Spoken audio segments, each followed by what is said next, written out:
E para vencer Bolsonaro, esquerda e centro precisam se unir, é o que disse o Flávio Dino. Segundo Dino, a única forma da esquerda vencer Bolsonaro em 2022 é com a união dos partidos de centro. O governador do Maranhão, do PCdoB, afirmou nesta quinta-feira que a única forma da esquerda vencer Jair Bolsonaro é por meio, dessa união. Ele diz acreditar que conversas e aproximações com o PSDB e o DEM sejam possíveis mesmo com Lula como candidato da oposição. Abre aspas para o Flávio Dino.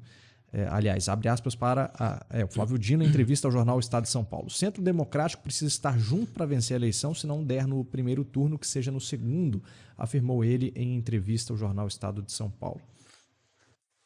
Pois é, uma coisa que a gente vem comentando aqui há algumas semanas, pelo menos.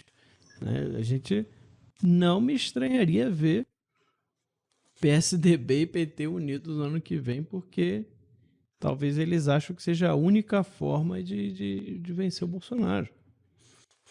Não me estranharia ver isso. A gente falou aqui do FHC sinalizando apoio a Lula num possível segundo turno. Agora estão falando aí de unir centro e esquerda. Ou seja, na verdade o que você está vendo é o seguinte: PSDB, DEM, toda essa galerinha sempre foi de esquerda. Podia ter ali um aspecto mais liberal, obviamente, tudo, mas nunca foram conservadores, nunca foram de direita, de fato. O problema é que a roupagem era outra. Então, a ideia, eu me lembro disso perfeitamente, na minha época de colégio, que o pessoal dizia que o PSDB era de direita.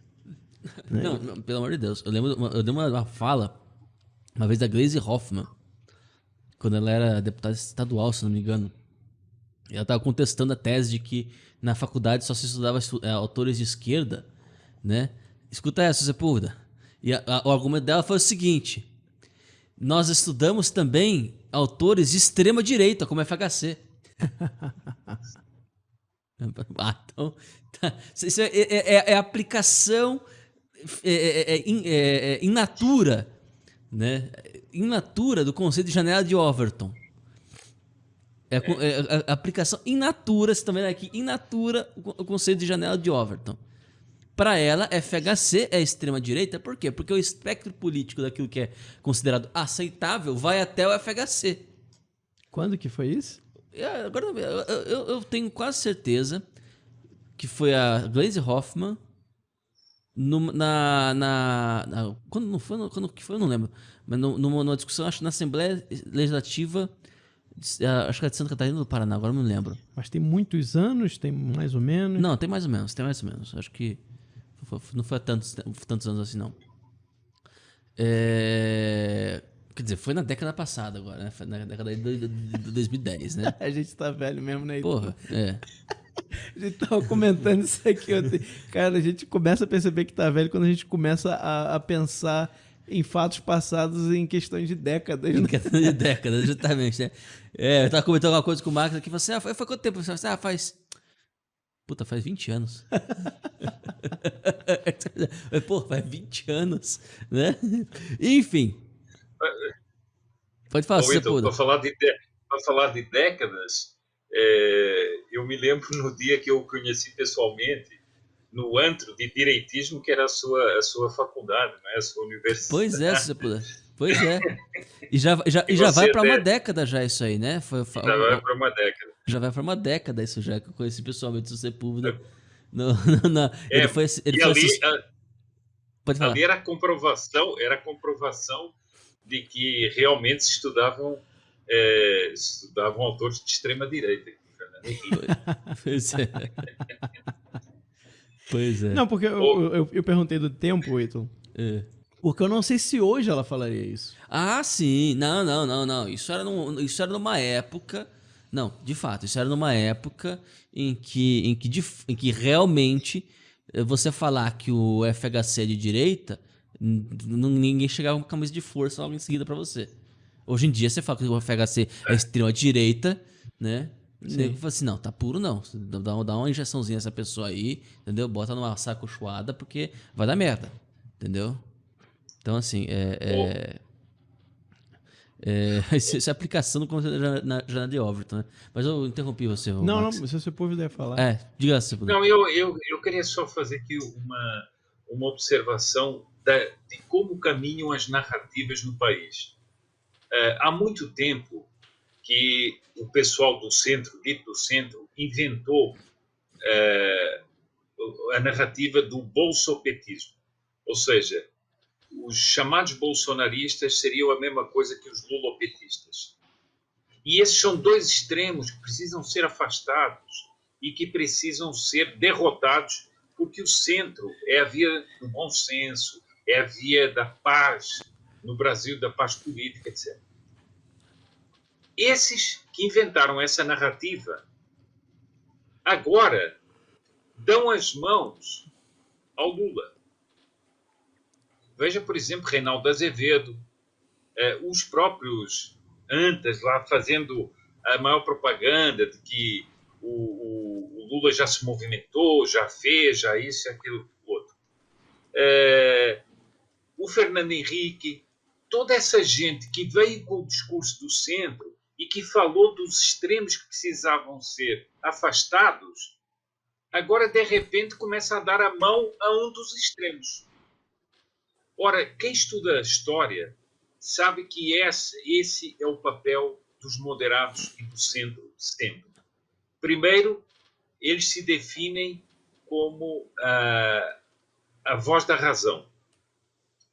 E dizem que os extremos precisam ser afastados. Mas, na realidade, eles sempre estão dispostos a dar a mão ao extremo que caminha mais, que vai para uma realização revolucionária, ou seja, no caso, a esquerda. E é isso que nós estamos assistindo no Brasil. Depois dessas proclamações todas, depois dessa narrativa toda que foi colada, todos os moderados estão dizendo o seguinte: não, nós agora precisamos fazer uma aliança com o Lula. Precisamos fazer uma aliança com a esquerda. Ontem, por exemplo, o antagonista pôs a notícia de que o Lula já está tentando montar uma chapa e que, por exemplo, ele podia ter como vice o general Santos Cruz. Não, mas vejam bem, seria um outro moderado, né? Seria um outro moderado que estaria disposto a dar a mão a um projeto político criminoso que se aliou com terroristas, com ditaduras, etc. Este é sempre o caminho do centro, para usar a expressão consagrada do Hipócrates, dos prudentes e sofisticados. Historicamente, estudem. Historicamente é sempre a mesma coisa. Perfeito, Seu Sepúlveda. E isso tem tudo a ver com uma coisa que a gente já vinha falando há algum tempo aqui, até mais nos bastidores também do Terça Livre, né? Falando isso, que o PT ele percebeu isso, que ele deixou o exército de lado. Então, essa movimentação aí que o antagonista falou, para mim faz todo sentido. Todo sentido. Eu realmente não duvido que aconteça uma coisa dessa. Não duvidaria que acontecesse uma coisa dessa. Né? É preocupante, porque o PT reassumindo o poder de novo, Deus nos livre disso, né? Mas numa hipótese aqui disso acontecer, eu não vejo o PT saindo do poder mais. Né? Eles vão arranjar todo tipo de manobra, de meios para se manter perpetuamente no poder. E eles sabem que, para isso, uma das coisas que eles vão ter que fazer é acenar positivamente para o exército. Então isso aí faz todo sentido, é perigosíssimo até. Né? Algo que para mim, a mim me preocupa um pouco. E veja que interessante, né? Eles começaram ali, no início, os 2 primeiros anos de governo Bolsonaro, o PSDB, ele queria colocar o rótulo de terceira via. Isso que você estava falando, ou seja, coloca lá bolsolulismo, bolsopetismo, ou seja, não, o Brasil não pode ficar polarizado, a gente não pode tem que pacificar, isso só é uma briga ideológica, o brasileiro não quer isso, o brasileiro precisa encontrar o caminho do meio. Só que qual era o plano do caminho do meio? O plano do caminho do meio era o Moro. Só que o plano Moro falhou. Eles perceberam o seguinte, que se eles viessem com terceira via, o Moro ia virar um novo Alckmin. E você teria um PSDB totalmente irrelevante nas eleições do ano que vem. Então agora, eles estão começando a perceber que o plano deles, né, que estava sendo aí tecido nos 2 primeiros anos de governo, falhou. E agora eles precisam de um novo. Então todas essas movimentações aí, vamos nos unir à esquerda, bota um general como vice do Lula, isso tudo é aí uma tentativa de você perceber o seguinte, olha, o brasileiro mudou, o cenário mudou e a gente vai precisar se adaptar, flexibilizar de alguma forma. Né? Então, vejam, tudo será mais fácil para esse pessoal se eles conseguirem colocar o impeachment do Bolsonaro ainda esse ano. Porque ano que vem não tem. Ano que vem não tem. Eles sabem perfeitamente, e por isso é o desespero deles, que se eles não conseguirem abrir um processo de impeachment até o meio do ano, eles não abrem mais. Porque para ano que vem é só eleição. Então eles precisam fazer isso. E é por isso esse desespero, por isso todo mundo combinando de chamar Bolsonaro de genocida, por isso que a Globo não vai arredar o pé de jeito nenhum da sua narrativa de lockdown e afins. Eles precisam criar no imaginário, na opinião pública, em tempo recorde, né? Porque tem aí menos de 6 meses, criar um ambiente para o impeachment, que eles sabem que não existe hoje. Aí já começou a vir o quê? Poder 360 botou lá a pesquisa dizendo que Bolsonaro perde para Ciro e Lula no segundo turno.